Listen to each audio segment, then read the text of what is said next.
We are covering energy and work for the AFOQT Physical Science subtest.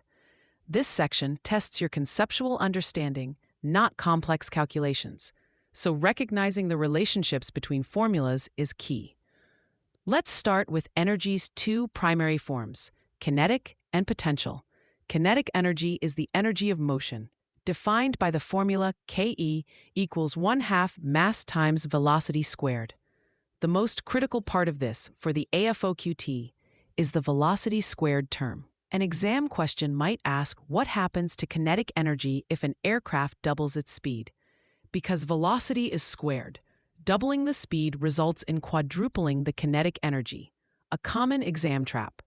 Potential energy, specifically gravitational potential energy, is stored energy based on position, calculated as Pe equals mass times gravity times height. The relationship here is direct. If you double an object's height, you double its potential energy. Think of a cargo plane at altitude. Its height gives it significant potential energy. Now let's connect these with the law of conservation of energy. In a system without friction or air resistance, the total mechanical energy, which is kinetic plus potential, remains constant. Imagine a roller coaster. At the very top of the highest hill, it's barely moving, so its potential energy is at its maximum and kinetic energy is near zero. As it descends, height decreases, converting potential energy into kinetic energy, and its speed increases. At the bottom of the hill, its kinetic energy is maximum, and potential energy is at its minimum. The AFOQT will test this by showing you a diagram of a pendulum or a roller coaster and asking where kinetic or potential energy is greatest. Next is work.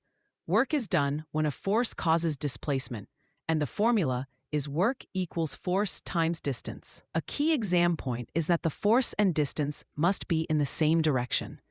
If an airman pushes a crate horizontally across a hangar floor, the work done is the horizontal force multiplied by the horizontal distance. If they lift the crate straight up, the work done is the lifting force times the vertical distance.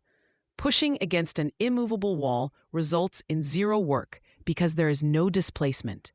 Finally, there's power, which is the rate at which work is done, or power equals work divided by time.